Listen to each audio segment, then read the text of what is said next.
Hola a todos, buenas tardes. Mi nombre es Beethoven Narváez Romo. Gracias por acompañarnos. Desde la Fundación Educar Nariño queremos participar activamente en la coyuntura por la cual nuestro país está atravesando, que es la coyuntura que nos compete a todos, el acuerdo de paz. En ese orden de ideas hemos creado un grupo de trabajo con el fin de abordar los 6 puntos que el acuerdo contempla. Y la agenda es la siguiente. El primer punto, reforma rural integral, lo llevaré a cabo. Intentaré dar una explicación de los puntos más importantes sobre la cual se fundamenta ese acuerdo. El segundo punto, que es participación política, apertura democrática para construir la paz, será llevado a cabo por el ingeniero Óscar Osorio. El tercer punto, cese al fuego y de hostilidades bilateral y definitivo, y la dejación de armas será llevado a cabo por el abogado en formación Carlos Vázquez. El cuarto punto sería referente a solución de problemas de las drogas ilícitas, que será abordado por el ingeniero Andrés Felipe Guerrero. El punto 5, que corresponde a la parte de víctimas, será trabajado por el psicólogo en formación William Ruano. Y finalmente cerraremos la presentación con mecanismos de implementación y verificación, que es el punto 6. Será realizado por el ingeniero Cristian Zambrano.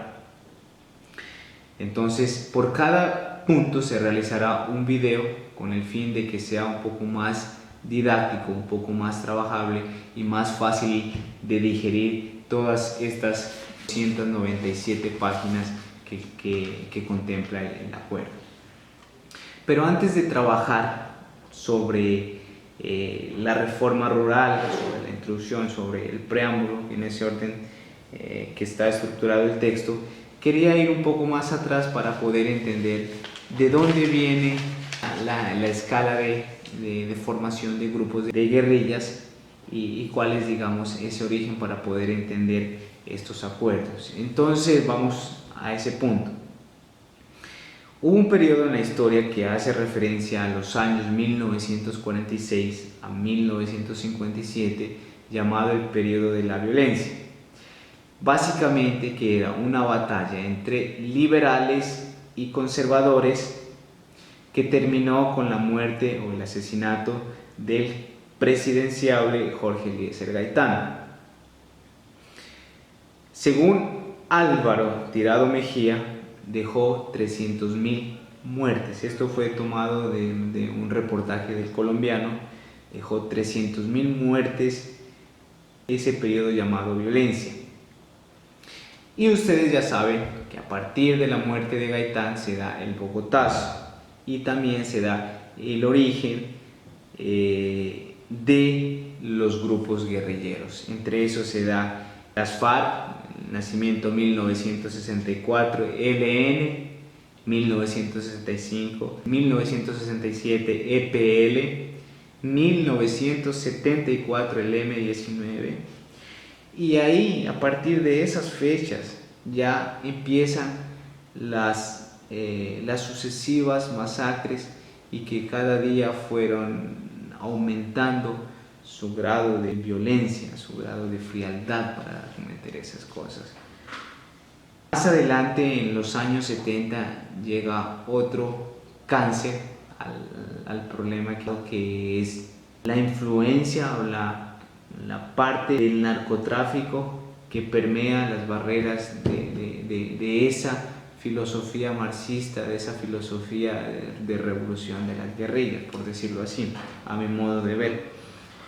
Y más adelante, ya en los años 90, en 90, 97, surge ya como resultado a varias formas de delincuencia, los grupos paramilitares, y ahí para adelante también hay masacres de ese lado, masacres del otro lado. Entonces básicamente se genera un terror que son las personas del campo, del rural, están expuestas a si usted es paramilitar, a si usted es guerrilla. Entonces es invivible, básicamente es una situación complicadísima que aún Colombia pasa por esas situaciones. Hubo varias, digamos, tentativas de poder hacer la paz con algunos grupos guerrilleros, entre ellos uno fue el presidente Virgilio Barco con el M-19, el expresidente Belisario Betancourt, el expresidente Andrés Pastrana, que todos conocen, en el Caguán despejó 43.000 kilómetros cuadrados, y también hay las tentativas del expresidente Álvaro Uribe para poder llegar a una solución del problema del conflicto, de la violencia a través del diálogo, que es lo que nos lleva a esto, al proceso de paz llevado por el presidente Juan Manuel Santos, que es llamado Acuerdo Final para la Terminación del Conflicto y la construcción de una paz estable y duradera. Entonces ya vamos a entrar en lo que es este acuerdo. De entrada yo puedo decir, el hecho de que diga una paz estable y duradera resolviendo el problema con uno de los grupos armados, me parece osado el título, pero bueno, no vamos a quitarle esa utopía a las personas, porque como decía Eduardo Galeano, la utopía es una línea para trazar nuestros sueños. Entonces vamos a permitirnos que ese nombre está súper bien para lo que queremos resolver, el acuerdo final para la terminación del conflicto. Entrando ya en detalle sobre el acuerdo final, el acuerdo fue empezado como fase exploratoria en febrero de 2012, donde gobierno más FARC se reúnen a través de países garantes como República de Cuba y Reino de Noruega, y países acompañantes para poder empezar los diálogos, las conversaciones. Países acompañantes: República Bolivariana de Venezuela y República de Chile. Y ustedes se preguntarán, tal vez es muy evidente, ¿para qué nos reunimos? Entonces dicen aquí: el presente acuerdo debe contribuir a reversar los efectos del conflicto y a cambiar las condiciones que han facilitado la persistencia de la violencia en el territorio. Entonces, y esto también tiene un objetivo. Todo este acuerdo es la integración de nuevos territorios con mayor inclusión social y fortalecimiento de la democracia. Y este acuerdo, como ya dije, está conformado por varios acuerdos que son acuerdos indisolubles, es decir, se aprueba todo como un sí o como un no. ¿Y dónde se va a aprobar esto? Se va a aprobar en el plebiscito. Entonces vamos a lo siguiente, vamos a hablar sobre la reforma rural integral. Básicamente, reforma rural integral se refiere aquí, abro comillas, a la transformación estructural del campo para erradicar la pobreza, promover la igualdad y asegurar el pleno disfrute de los derechos de ciudadanía. Y este punto de reforma rural integral, que básicamente son las 30 páginas de las 297 que contiene el acuerdo, se puede dar 5 grandes puntos, de los cuales voy a hacer énfasis en cada uno de ellos. Primero, fondo de tierras. En fondos de tierras lo que se pretende es crear un fondo de tierras de 3 millones de hectáreas en los 10 primeros años para garantizar el acceso a la tierra a las personas que han sido desplazadas, a las personas que no tienen el recurso para comprar o para producir, y a las personas que viven en la extrema pobreza. La pregunta es, ¿de dónde van a venir esas tierras? Entonces dice aquí, las tierras vienen de extinción de dominio, recuperación de baldíos, actualización de reserva forestal, tierras inexpropiadas, expropiadas y donadas. Entonces se tiene que, las tierras son para la producción de alimentos, producción agrícola. En este momento lo que hay es las personas del campo yendo a vivir a las ciudades, que son desplazados, que no tienen una alimentación, que no tienen un trato digno, y que además de eso se vuelven de cierta forma un riesgo para futuros casos, digamos, en los cuales terminan en el robo o terminan en ilegalidad para poder conseguir el sustento diario. Entonces, esta parte del fondo de tierras a mí me parece un punto bastante interesante que se puede seguir tocando. Es importante mencionar que, además de señalar aquí que fue extinción de dominio, entonces extinción judicial para las personas o las corporaciones que hayan adquirido sus terrenos, sus tierras de manera ilícita. O sea, las personas que siempre han estado con su pedazo de tierra no pueden preocuparse por ese punto.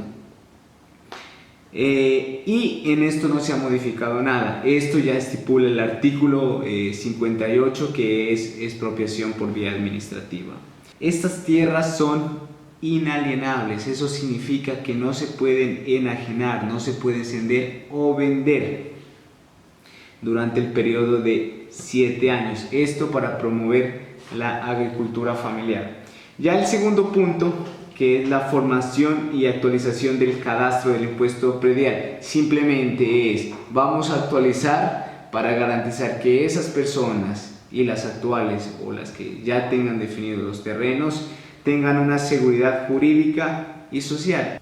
Y lo que viene aquí también, que el catastro va a ser mecanismo, digamos, de acción para recaudación de impuestos. Es decir, si hay un catastro en el cual registra que hay una gran cantidad de tierra, entonces el catastro va a ser desarrollado de acuerdo al principio de progresividad, es decir, el que más tiene, más paga, y haciendo algunas exenciones para pequeños productores. El tercer punto: cierre de la frontera agrícola y protección de zonas de reserva. Es un punto interesante. ¿Por qué? Porque no todas las tierras que tiene Colombia son productivas, o se puede realizar o se puede destinar cierta tierra para la producción de alimentos. Es decir, hay reservas forestales, hay zonas que son dedicadas para la protección del agua, y por ejemplo, entonces se tienen que definir esas zonas, y a las personas que colindan con esa tierra se les debe dar un trato especial. El cuarto punto son programas de desarrollo. Ya tienen la tierra, ya tienen la garantía y ya se ha delimitado, entonces vamos a fomentar un programa de desarrollo que es créditos, que es garantizar el bienestar, el buen vivir, la parte de la protección a la riqueza pluriétnica y multicultural, la economía campesina, desarrollo e integración de las regiones. Y para eso se ha estipulado una serie de criterios, por ejemplo, nivel de pobreza, grado de afectación del conflicto, capacidad de gestión y presencia de cultivos ilícitos. Entonces tampoco le veo nada de errado en este punto. El último punto es: ya tienen todo lo anterior, necesitamos una infraestructura. ¿Para qué? Para sacar los productos a las zonas de comercio. Es decir, ¿qué necesitamos? Vías terciarias. Esto es lo que dice: infraestructura y adecuación de tierras.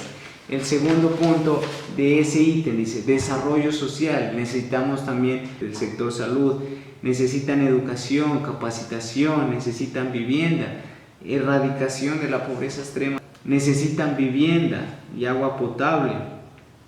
Y lo otro que les había dicho anteriormente: estímulos a la producción agropecuaria y a la economía solidaria y cooperativa, asistencia técnica, subsidios, crédito, generación de ingresos, mercadeo, formación laboral. Entonces, si ustedes ven y leen estas 30 páginas, van a encontrar esto que les acabé de mencionar. La verdad, la parte agrícola veo un acuerdo bastante completo, bastante interesante de leer, y en lo personal pienso que este es un acuerdo que puede resolver grandes problemas, lo que se refiere aquí reforma rural integral.